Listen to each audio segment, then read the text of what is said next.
진행해도 될까요? 예. 두 번째 시간을 진행을 하도록 하겠습니다. 전 시간에 이제 지중선로의 이제 개요하고 개통 구성 방식, 그리고 케이블에 대한 종류에 대해서 설명을 드렸는데요. 이제 이번 시간에는 이제 그 새로운 전력 케이블, 그리고 보시면은, 케이블의 시공 방식, 그리고, 지중선로의 방식 문제, 이렇게 진행을 하도록 하겠습니다. 이번 장은 이제 그 책에 있는 내용들을 여러분들이 좀 잘 읽어보셔야 되는 게, 책에 있는 내용들을 다 답안지로 썼기 때문에 이 책에 있는 내용을 좀 정독할 수 있게끔 그런 내용을 좀 설명을 드리도록 하겠습니다.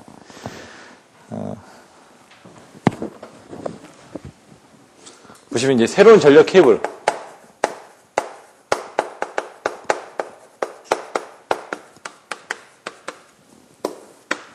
왜 이 케이블을 사용한다고요? 최 차장님. 왜 이 케이블을 사용한다고 되죠? 예. 송정윤량 증대.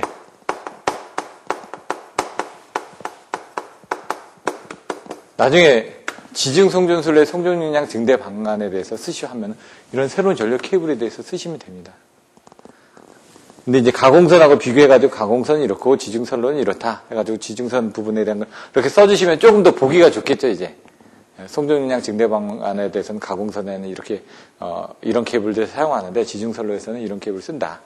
근데 아까 OF 케이블이나 POF 케이블도 송전 용량을 증대를 할 수 있다고는 했습니다. 그래서 그런 내용도 써주시고, 그 다음에 이런 그 조금 더, 냉각을 더 저기를 했던 그런 부분을 써주시면 되겠죠. 여기 보시면은 전력 수요의 증가와 더불어 전력의 대량 생산, 대량 수송이 필요하다. 그래서 지중 케이블의 대용량화가 관심을 모으고 있다. 그래서 지중 케이블의 대용량화를 위해서는 두 가지 방법인데, 첫 번째, 송전 전압의 고전압.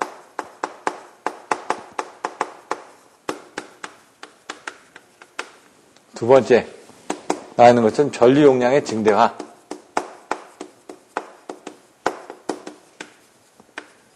이 전류 용량을 증대를 하기 위해서 우리는 이런 새로운 전력 케이블을 사용한다는 얘기입니다. 송전 전압의 고전압 같은 경우는 이걸 154를 345로 765로. 그럼 송전 전압은 이 송전 용량은 전압의 자승에 비례하거든요. 처음에 1장에서 나왔지 않습니까? P하고 이제 그 관계에서. 그래서 기억이 안 나시면 1장으로 다시 한번 돌아가셔서 보시면 1장에서 송전 전압과 전력량과의 관계 부분이 예제로도 나와 있습니다. 그래서 송전 전압과 전력과의 관계가 1-4에 가서 보시면 페이지 31페이지 보시면은 식 1-8 밑에 송전 전력은 성간 전압의 제곱에 비례해서 증가한다. 이런 내용이 나와 있습니다. 그래서 여러분들 나중에 이런 부분을 써주실 때도 또 송전량 증대에서 고전압과 전력량 증대가 있는 고전압은 이런 식으로 154에서는 얼마, 34에서는 얼마, 76에서는 얼마 이런 식으로 내용을 써주시면 되죠. 저번에 보여드렸던 부분에 얘가 8,400메가와트, 얘는 300메가와트, 이런 식으로 이제 내용들이 써져 있었던 걸 보실 겁니다. 그래서 그런 것들도 한번 보시면 되고요. 그건 이제 가공 송전선로 케이블에 관련된 부분이었고요. 여기 보시면은 어디에 사용을 하고 있느냐. 발전소 인출구라든가 고전압 송전 부분에 사용을 하고 있다. 근데 이제 새로운 전력 케이블에서는 전류 용량을 증대를 하고 있는데, 송전 전압의 고전압과 전류 용량의 증대에서 이 전류 용량을 증대를 하고 있는 부분이 어디 있냐 이거죠. 왜냐면 모든 부분을 다 이런 새로운 전력 케이블을 쓸 수는 없다는 얘기입니다. 그래서 일반적인 부분에 대해서는 OF 케이블이나 POF 케이블을 통해서 송전 용량을 증대를 하고 있지만은, 이런 새로운 전력 케이블을 사용하는 특수한 장소가 어디냐는 거죠. 그 특수한 장소가 발전소, 인출구 등에 일부 채용되고 있다. 이렇게 내용이 나와 있습니다. 여기 보시면은 후자의 페이지 86페이지 보시면 전류 용량 증대화에 대해서도 종래의 케이블을 가령 도치의 굵기를 늘린다든가 강제 냉각 방식의 도입, 절연체 재료의 개량에 의한 내열 성능의 향상 및 유전체 저감 등 여러 가지 개선책이 모색되고 있다고 하는데, 어떤 케이블이 있다고요? 관로 기준 케이블, 그리고 극저온 케이블, 그리고 세 번째 초전도 케이블. 딱 이게 나와야 됩니다. 1, 2, 3. 관극초. 이렇게 외우시든가. 그러면 이제 각각에 대해서 이제 살펴보겠습니다. 1번, 관로 기중. 관로에 뭐가 들어있다고요? 기체가 중간에 들어있는 케이블이다. 그럼 그림을 딱 그려보시면 여기 보시면 관로 기준 케이블이 어떻게 되죠? 이렇게 또 이렇게 돼 있었죠, 그림이. 여기는 강간이 이렇게 돼 있습니다. 강간이. 여기 도체가 이렇게 돼 있습니다. 여기 도체. 요 내부에 뭐가 채워져 있다고요? 달면을 짜져보니까 여기 SF6 가스가 채워져 있다 이거죠. 근데 관로에 기체가 채워져 있는데 그러면 얘 도체 같은 건 어떻게 지질하나요? 중간에 가운데 있고 갇혀 있으면 아까 같은 건 어떻게 돼 있다고요? POF 케이블은 절연유가 들어있으니까 걔가 막 왔다 갔다 하는 겁니다. 도체가 왔다 갔다 해도 절연유로 돼 있는데 얘는 기체가 있다면서요. 그럼 어떻게 절연할까? 여기 보시면 뭐라고 돼 있죠? 관로 기준 케이블은 그림 3-11에서와 같이 도체로서 파이프 알루미늄 또는 동을 사용하고 이것을 에폭시 수지에 의한 절연 스페이스로서 여기 보시면은 이렇게 안으로 이렇게 들어갔는데 실질적인 뭐가 있다고요? 이런 식으로 에폭시엔 절연 수지로서 위아래에서 이렇게 잡아주고 있다는 얘기입니다. 그러니까 여러분들 생각하시는 애자 같은 게 이 안에서 있어가지고 예를 들어 이런 거죠. 도체가 있으면은 이런 식으로 이렇게 잡아주고 있다는 얘기입니다. 안에서 왔다 갔다 하지 않게끔. 그리고 요 사이의 공간에다 SF6가 가스가 이제 채워져 있다라고 여러분들 보시면 됩니다. 요 재질이 뭐라고요? 에폭시 수지. 그럼 이제 나중에 이제 이 새로운 전력 케이블을 해서 쓰실 때는 그림을 그려주셔야 됩니다. 이런 그림을 그려주시고, 이런 그림을 그려주시고, 거기다가 내용을 써주신 다음에 설명이 들어가면 된다는 얘기죠. 설명은 1, 2, 3, 4, 5 이렇게 쪼개져. 특징 1번. 가공선과 거의 같을 정도의 송전 용량을 가질 수 있다. 송전 용량이 가공선과 동일.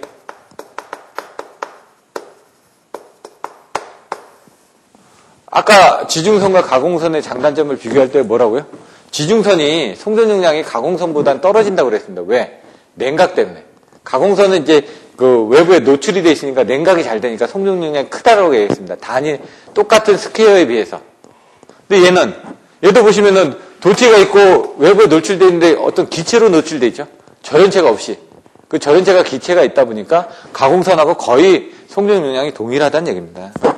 이런 것들을 또 써주실 수가 있고. 두 번째, SF6 가스에 대한 설명이 나왔는데 SF6 가스도 보시면 6불화항입니다. S가 하나 있는데요. F가 4개가 달려있는 겁니다. 이렇게.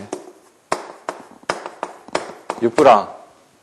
나중에 이런 것들도 여기 옆에다 그림을 이렇게 하나 그려주시면 되죠. 이렇게. SF6니까 S가 하나에다가 원자식이, 분자식이. F가 6개 달려있으니까 F를 6개 이렇게 그려주시면 되는 겁니다. 그냥. SF6 가스가 비유전율이 1이다. OF 케이블에 비해 정전 용량이 10분의 1로 되어 충전 전류가 작다. OF 케이블에 비해서 충전 전류가 작다.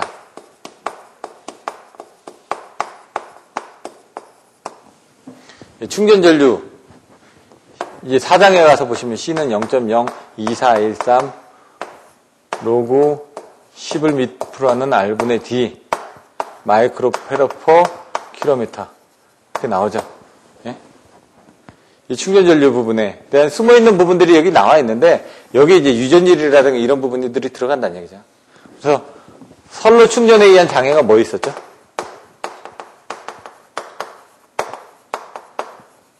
페이지 220이었나? 한번 볼까요? 여기서.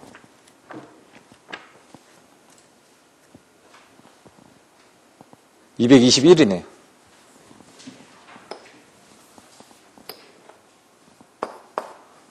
뭐가 있었죠? 221페이지? 두 가지가 있습니다. 221이라고 224. 1번 페란티 현상, 2번 발전기 자기여자. 나중에 또 설명을 듣습니다. 이런 것들을 줄여줄 수 있다는 얘기죠. 왜? OF 케이블은 비유전율이 한 4 정도가 됩니다. 2.5에서 4 정도가 되는데 얘는 비유전율이 1이니까 시성분에 들어가는 이 부분에 대한 부분이 이런 수치가 들어갔을 때 충전 용량들이 틀려진다는 얘기입니다.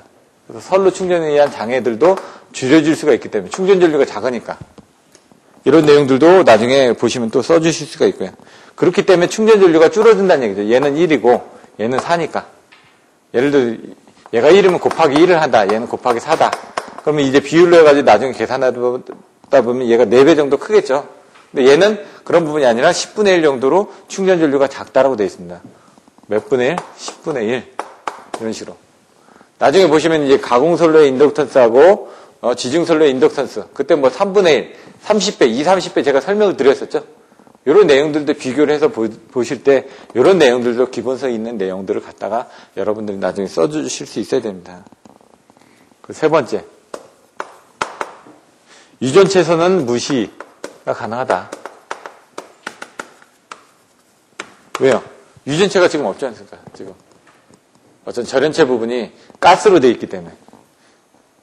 그래서 송전 용량이 제약을 받지 않는다.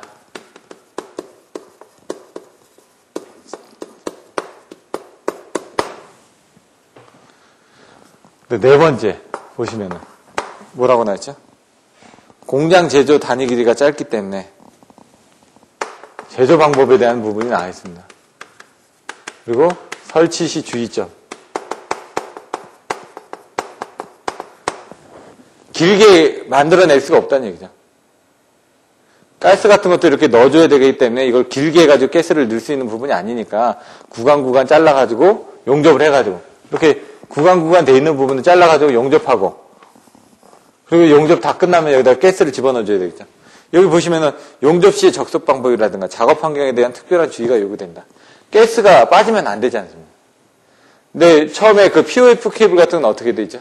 강간을 길게 한번 한 다음에 그것도 물론 이제 접속 시에 문제가 좀 있겠지만은 케이블을 딱 집어넣어 놓고 그 다음에 절연유만 딱 집어넣으면 되죠. 근데 얘 같은 경우는 이렇게 어느 정도 이제 긴 구간에 사용을 안 하다 보니까 이렇게 짧게 가져가지고 접속해서 사용을 한다는 얘기입니다.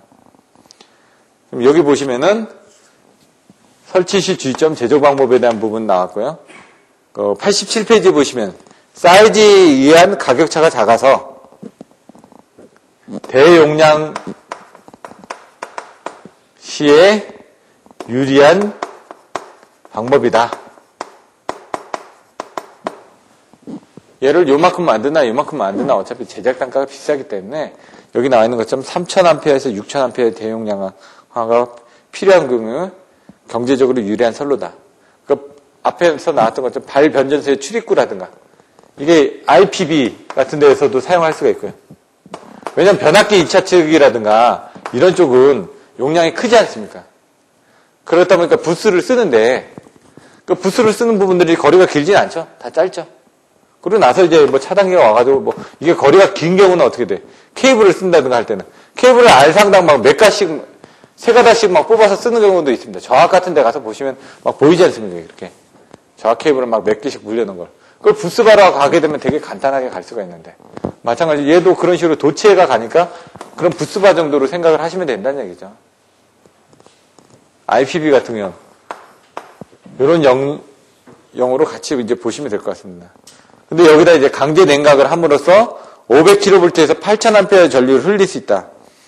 500kV에서 8000A면 엄청나게 많은 용량입니다. 보통은 이제 5000, 6000만 넘어가도 큰 용량이거든요. 근데 이 부분이 킬로볼트가 크다 보니까 더 용량은 더 크겠죠. 그래서 발전소 같은 데 또 가서 보시면요. 뭐 5000, 6000이 넘어간다 그러면 이런 IPB를 사용한다든가 아니면 독립되어 있는 어떤 그 절연 장치가 돼 있는 그런 도체를 이용을 해서 송전을 하게끔 되어 있습니다. 2번. 두 번째. 관로 기준 케이블을 배웠었고 이제 극저온 케이블. 극저온 케이블. 뭐라고요? 저온이긴 한데 극. 남극, 북극처럼 어디에 극한 상황. 이 저온이 아주 낮다는 얘기입니다, 지금. 아주 낮은데 어떤 정도로 낮냐. 여기 보시면 온도 조건이 있습니다. 20도씨에서 80K. 조금 이따 이제 초전도 케이블에서 0K가 나옵니다, 0K.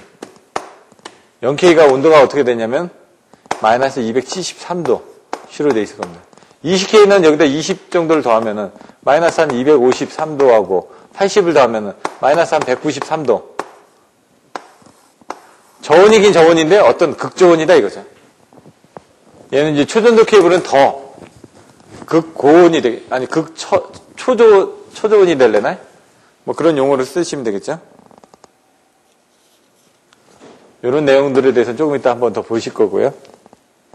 여기 보시면 도체, 고순도의 알루미늄 또는 동을 사용하고, 저희가 저번에 이제 전선의 그 종류 그 도전율에 대해서 배웠죠.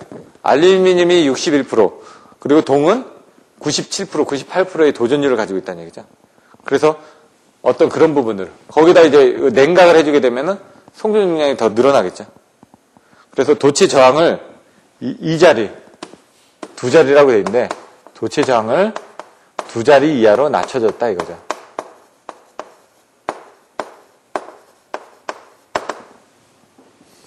그러면 인해 가지고 저항이 작으니까 대전류가 송전이 된다.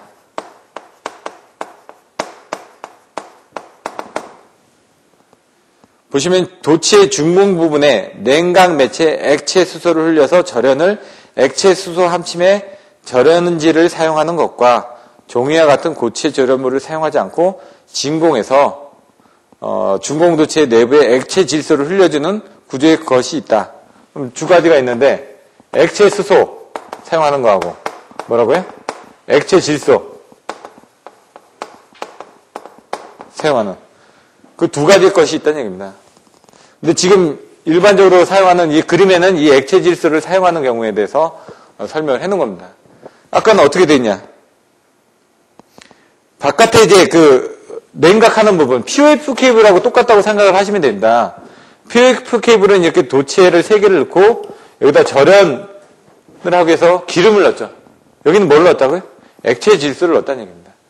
근데 냉각을 하다 보니까 요 사이에도 가운데도 액체 질소가 들어가는 구멍이 또 있다는 얘기죠. 이렇게. 아까 같은 경우는 도체만 집어넣고 외부에다만 절연체를 넣는데 여기 그림을 자세히 보시면 액체 질소 통로가 가운데에도 있고 이 바깥에도 다 흘려주고 있다는 얘기입니다. 왜냐하면 냉각을 온도를 더 낮춰주기 위해서 도체 안에다도 그렇게 해놨다는 얘기입니다. 지금. 그게 이제 극종 케이블이다. 이런 내용을 이제 보시고 써주시면 될 것 같습니다.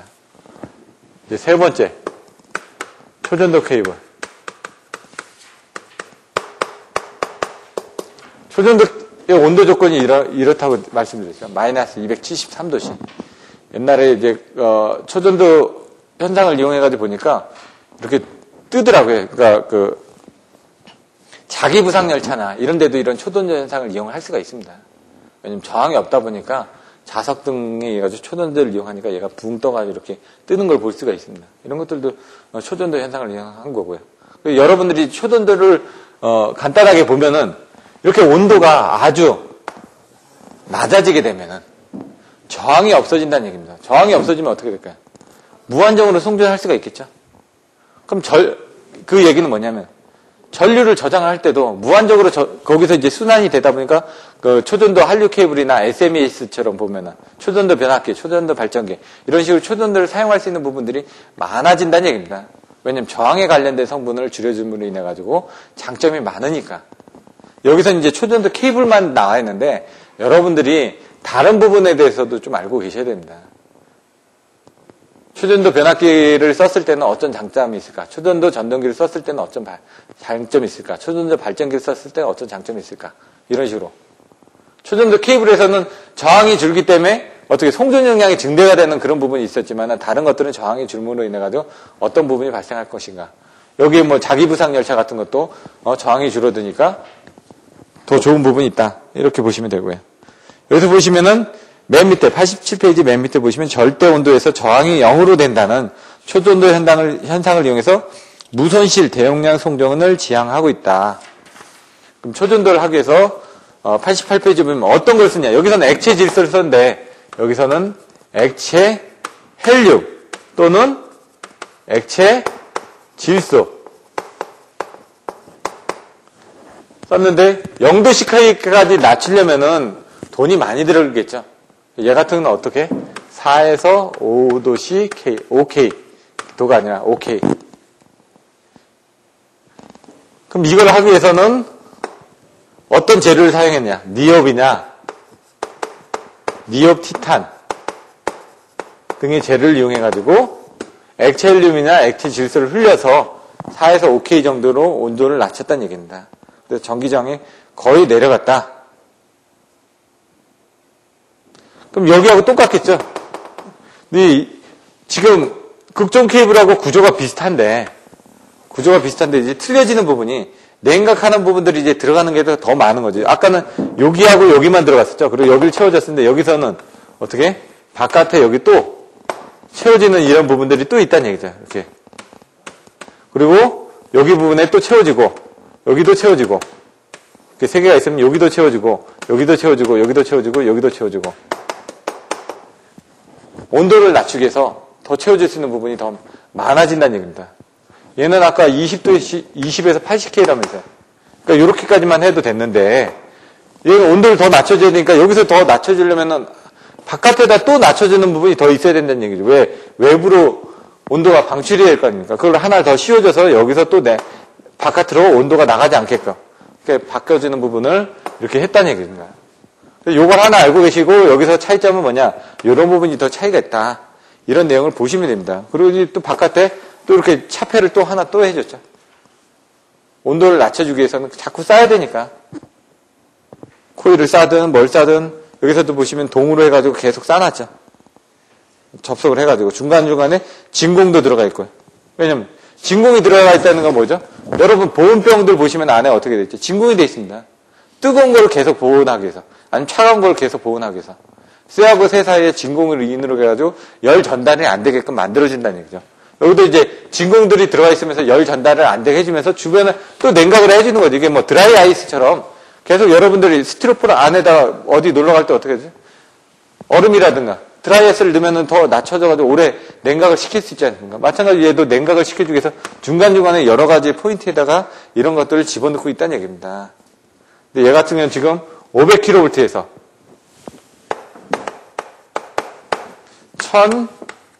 1000만 킬로와트를 보내주기 위해서 목표를 하고 있다라고 되어 있습니다. 그만큼 많이 보내줄 수 있다는 얘기죠. 그렇게 이제 초전도 케이블 해가지고 세 가지 케이블에 대해서 살펴봤습니다. 근데 주는 뭐라고요? 송전 용량을 증대를 하기 위해서 이 세 가지 케이블을 사용한다. 그래서 이런 내용을 보시면 될 것 같고요. 이제 전력 케이블의 시공 방식에 대해서 살펴보도록 하겠습니다.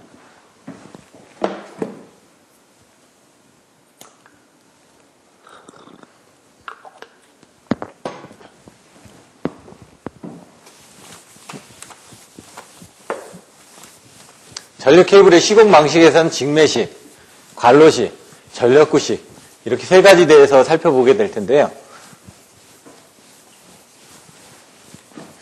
이런 부분은 제가 이제 키가 되는 부분만 설명을 드렸고요.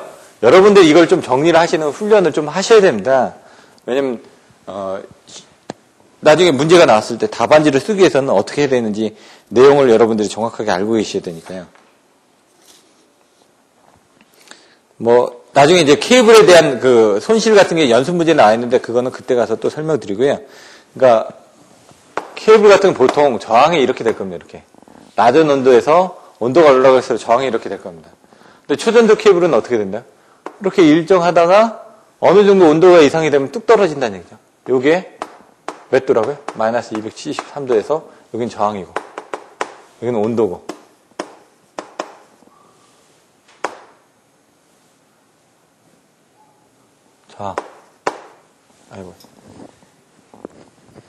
저항이 뚝 떨어지겠죠. 이런 식으로 이런 초전도 케이블에서 이런 그림도 그려주시면 되고요. 그러니까 표현하는 부분들을 이제 그림을 그려주면 이제 표현을 하기가 쉬우니까 이렇게 해주시면 된다는 얘기입니다. 기타 보시면은 그걸 입체적으로 해가지고 그림을 그려주셔도 되는데 예를 들어 나중에 케이블의 시스에서 연피, 절연체, 도체, 유전체, 연피, 외피, 외부 방식층, 뭐 이렇게 되어 있습니다.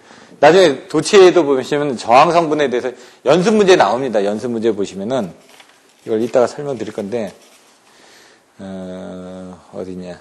8번에 보시면은, 96페이지 8번에 보시면 전력 케이블에 발생한 손실의 종류와 그 개요를 설명하셔. 그러면 이렇게 그림을 그려주시고, 도체에서 발생하시는 저항선, 유전체에서 발생하는 유전체선, 연피에서 발생하는 시스선, 뭐 시스에서 발생하는 연피선, 뭐 이런 식으로 세 가지가 있다. 그럼 그림을 그리고 여기에 대한 부분을 이제 설명을 해주듯이 초전도도 이렇게 아까는 이렇게 그림을 그려줬지 않습니까? 여기서 하나, 둘, 세 개 가운데에 도체 통로가 있었죠. 그리고 동들이 있는데 여기 외부에 이렇게 또 지나가는 부분이 있었고요. 여기 부분은 어떻게 된다고? 다 진공이라고. 이걸 이제 그림을 옆으로 가지고 이렇게 그려주시면 되죠. 이렇게 또 이렇게 여기는 뭐 맨 밑에는 이게 뭐가 들어간다고요? 니옵티탄. 여기 이렇게 해놓고 액체 질소. 여기는 진공되고 뭐 이런 식으로 이제 좌우로 같이 해가지고 이것만 그려주시지 말고 이렇게 같이 그려주시면은 좀 전달 효과가 좀 더 크겠죠. 알고 있는 거를 이제 써주는 것도 중요하지만 그림으로 이제 표현하는 것들도 여러분들이 많이 해보셔야 될 것 같습니다.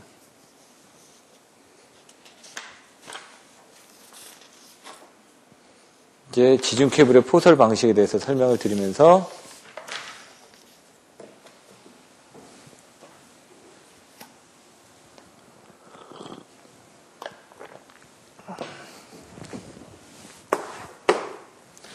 (3-4) 전력 케이블의 시공 방식.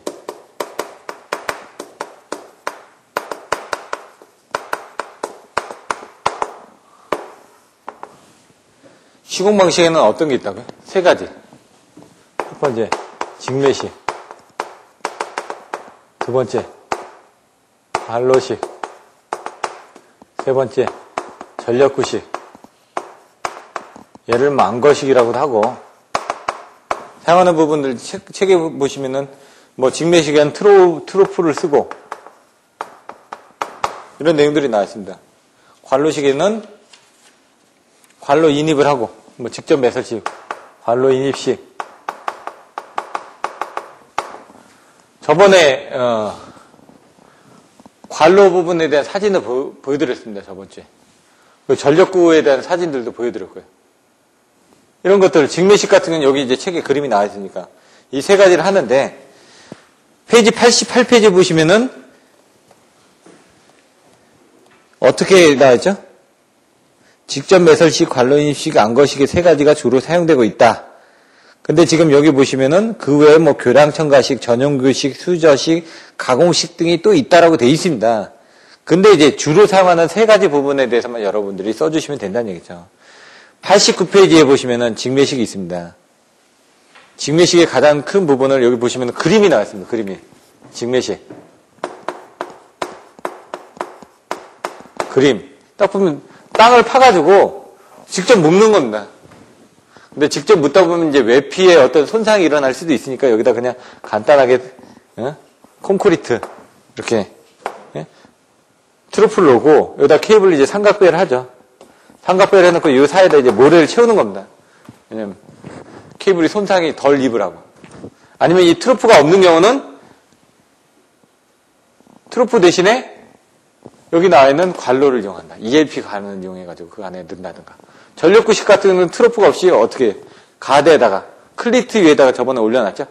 이렇게 가대를 설치해놓고 그 위에다 클리트를 대가지고 이동용 클리트, 고정용 클리트 위에다가 받침을 대가지고 삼성 같은 건 방제 트로프를 더 덮어가지고 더 위험하지 않게끔 해놨죠.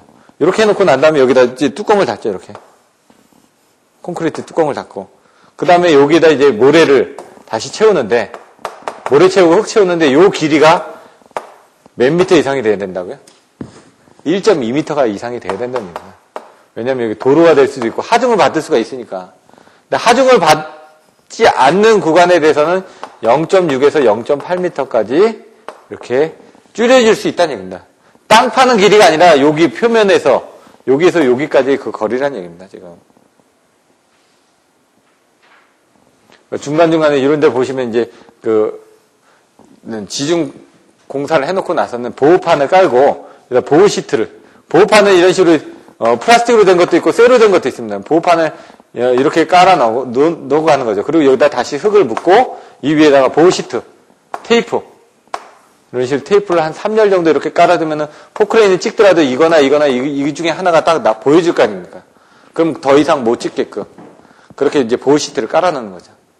그러니까 살인 사건이 난다든가 하면 폴리스 라인 이렇게 치죠. 테이프. 그런 것처럼 여기 지금 밑에 지중 성전설로가 있다고 위험, 파는 걸 금지한다, 이런 식으로 빨간색으로 되어 있는 이런 테이프들이 있습니다. 그걸 위에다 깔아주시면 된다는 얘기죠. 외장 케이블에 간단한 보호 시설을 한다면 직접 땅 속에 묻어주는 거다.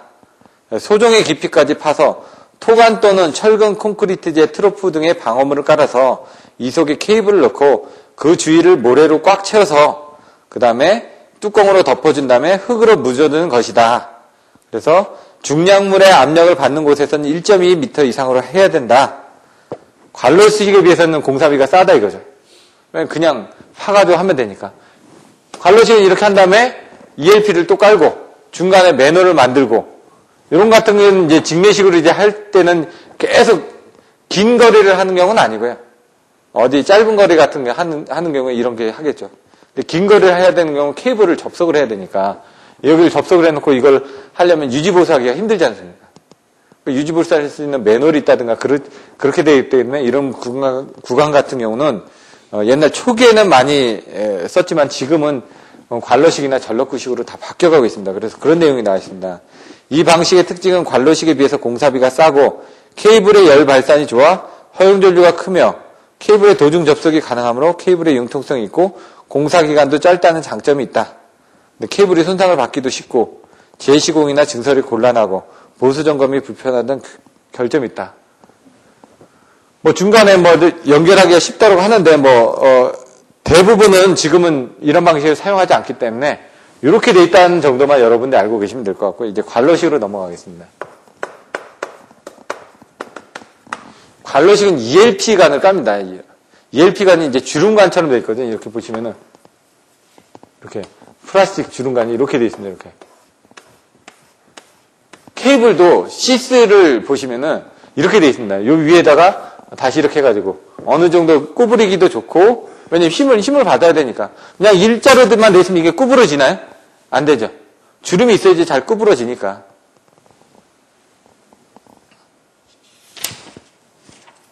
보시면은 그림이 어떻게 돼 있죠? 도로면에 돼 있으면은 관로를 3개를 파고 여기는 관로 바깥에다가 이렇게 콘크리트 같은 걸 대가지고 이렇게 해놨네요. 밑에다 기초를 해놓고. 근데 이렇게 하면 이제 돈이 많이 들죠. 왜냐면 얘보다는 이런 구조물들을 만들어야 되니까. 근데 실질적으로 그렇게 안 하고 그냥 ELP 관을 바닥에다 이렇게 깝니다. 이렇게. 저번에 보여드렸던 건 한 9개의 선로를 그냥 바닥에 쭉 깔지 않았습니까? 근데 이제 그걸 깔아서 이제 할 때도 선로를 집어넣을 때는 이제 그 선로 상 불평형이 맞지 않게끔 R 이렇게 붙여주는 게 아니라 RST, STR, TSR 이런 식으로 이제 삼각배열을 해주셔야지만 그 선로에 대한 그 편차가 안 생깁니다. 전류 편차가. 여기도 마찬가지로 이렇게 놓고 여기다 이제 굴착선을 하기 위해서 중간에 요것처럼 이런 보호판을 깔고 보호 시트를 깔게끔 돼 있다고 내용이 나와 있습니다. 근데 중요한 거는 얘는 매놀이 있다 이거지. 매놀이. 이런 ELP관을 통해서 이렇게 접속할 수 있는 매놀이 있는데 매놀의 끝부분은 이렇게 해놓는데 왜 4개를 해놓느냐. 하나는 예비공을 하나 갖다 놓은 겁니다. 저희가 R상, S상, T상이다. 그럼 예비성이 있었죠. 하나가 고장났을 때. 선이 끊어졌다. 중간에. 그럼 어떡합니까? 다시 또 땅을 파나요? 아니죠. 예비공 안에도 ELP관은 깔려있고 선로도 깔려있는 경우도 있습니다. 근데 대부분 이제 선로는 잘 안 까는데 선로를 깔려있다. 그러면 그 선로를 연결해서 그냥 쓰면 되죠. 세상 중에 한 선이 끊어질 수도 있지 않습니까? 그래서 예비공을 해가지고 이렇게 그 ELP관을 쓸 때는 4개를 이제 포설을 합니다. 여기 나와 있는 부분이 또 하나가 있죠. 맨홀인데 맨홀의 크기는 이렇게 나와 있습니다. 제가 그림을 잘 못 그려가지고 여기가 3m, 여기도 3m, 여기는 9m 이렇게 돼 있습니다. 이 정도. 우리 중간에 이제 접지 설비를 해가지고 여기다 사다리를 갖다 놨습니다. 여기도 이렇게 보시면 이렇게 앙카드를 박아 놨습니다. 왜? 케이블을 이렇게 여기가 전력구다. 4개다. 그럼 전력구를 이렇게 집어넣을 때 여기서 잡아줘야 되거든. 그런 앙카드. 또 이쪽에서 깔 때는 또 이쪽에서 이렇게 해야 되니까 그런 앙카드. 내려가서 점검할 수 있게끔 사다리를 걸 수 있게끔 사다리 거리대가 있고요. 안에서 작업하기 편하게끔 사람의 크기보다 커야 되니까 3m, 3m가 있고요. 이 안에 어떻게 케이블이 나중에 오게 되면 어떻게 되죠? 이런 식으로. 옵셋이 일어나죠? 옵셋이 일어나고 옆에다 가대들 설치하죠? 가대들 설치하고 여기도 접지를 해야 되죠? 절연통을 보호하기 위해서. 그 접지를 여기다 박아주기 위한 접지 선도 밑에 나와 있어야 되죠? 맨홀에. 이런 정도가 있고요. 그리고 필요에 따라서는 여기다 이렇게 중간에 배수 펌프를 설치하게끔 구멍을 놔두기도 합니다. 왜? 여기 물이 찰 거 아닙니까? 어디서? 맨홀 뚜껑을 물이 들어가는 경우보다는 ELP관들을 접속을 해놓으면은 ELP관들이 중간에 접속이 돼 있을 거 아닙니까? 그럼 이 사이로 이제 물이 들어가서 타고 들어오는 겁니다. 케이블 옆으로 해가지고. 그럼 여기 차죠. 22,900 맨홀 같은 거 한번 열어보시면 물이 반 정도 찬 데도 있습니다. 그럼 어떻게 들어갑니까? 먼저 펌프를 넣어가지고 물을 바깥으로 뺀 다음에 들어가야 됩니다. 그래서 주기적으로 돌아다니면서 물도 이렇게 빼내고 이런 부분을 합니다. 관로식은 이렇게 돼 있다. 그럼 이게 뭐다? 케이블의 옵셋이다. 옵셋이 뭔지 저번 주간에 시험 설명드렸죠? 지중선로의 옵셋하고 가공선로의 옵셋하고 틀리죠? 얘는 케이블의 접속부에서 어디? 관로에서 나온 부분하고 이 접속 부분까지 신축을 이완이라든가 신축을 담당하기 위해서 이렇게 공유 반경을 준 거를 옵셋이라고 한다. 전력구 내에서도 옵셋이 있었죠. 스네이크 부설로 해가지고. 전력구 내에서도 이렇게, 전력구가 이제 압력형인 건 이렇게 나옵니다. 무압력형인 건 이렇게 네모나게 나옵니다. 그래서 케이블이 가는데 이렇게 어떻게 해요? 스네이크 배설을 가지고 갔었죠, 이렇게. 근데 여기 클리트 가대 위에다 이렇게 설치를 해가지고 고정용 가대에다가 삼각배열로 해가지고 이렇게 트로를 이렇게 돼 있는 경우도 있었고, 아니면 방제 트러프의 내에 이렇게 3, 4, 5 같은 건 돼 있었고, 여기 1호사가 돼 있었고, 22,900은 여기에 삼각배열로 해가지고 ABC 상으로 돼 있었고, 클리트에 이렇게 고정이 돼가지고 중간중간에 접지가 돼 있었고, 이 양쪽에 자전거가 지나갈 수 있는 부분이 있었고, 이런 그 그림 생각나시나요? 저번 주에 사인? 근데 이제 압력이 없는 경우는 이렇게 네모나게 나옵니다. 왜냐면 여러분들 터널 같은 데 가면 압력을 받기 위해서 이렇게 동그랗게 하지 않습니까? 왜? 다 이런 압력에 대해서 직각 방향으로 압력을 받아야 되니까. 케이블에서 HG 같은 거 아까 뭐라고 그랬죠? 이런 압력은 견디는데 이 옆에 압력에 대해서 못 견디니까. 접선 방향에 대해서 압력을 못 견디니까 이거를 강화한 게 HG다.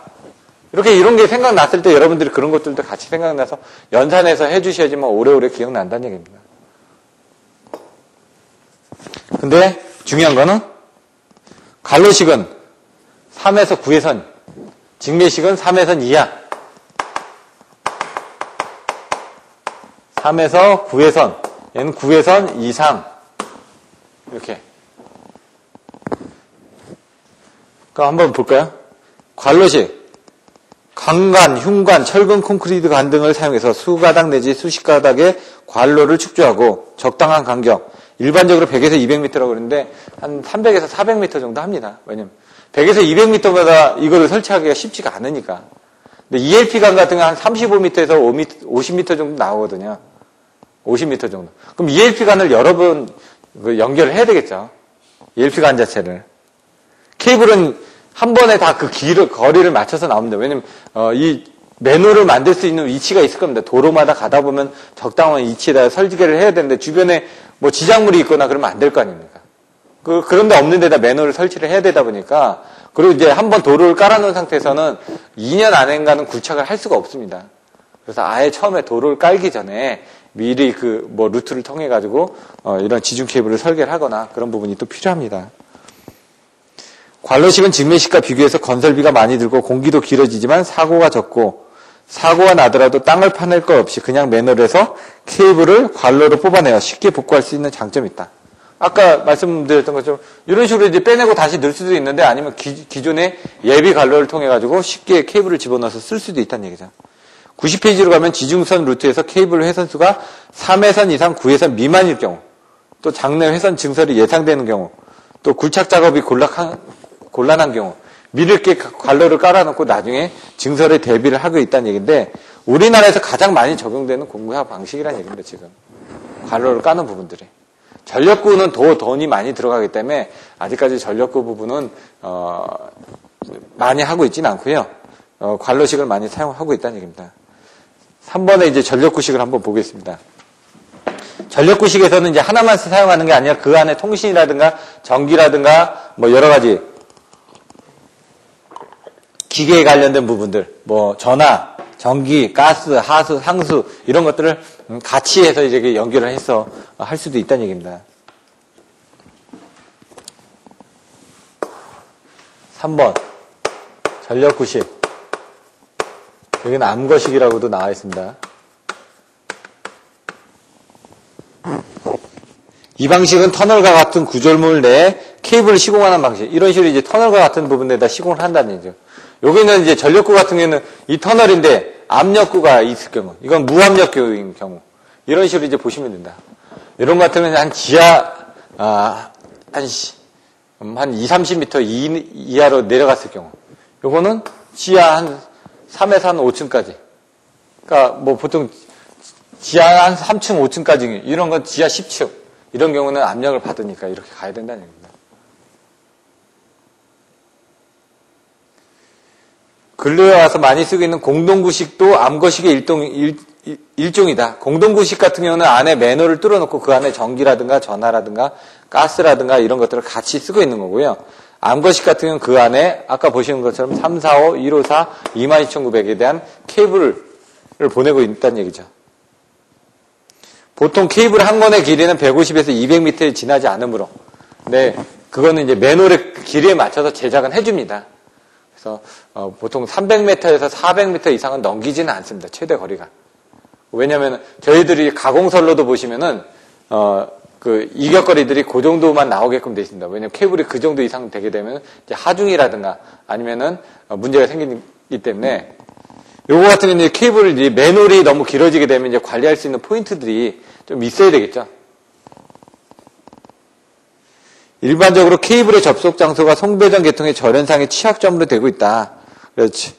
그래서 케이블의 접속 작업은 주로 교통이 빈번한 도로라든지 좁은 맨홀 내에 현장 작업으로 수행되기 때문에 불안전해지기 쉽다.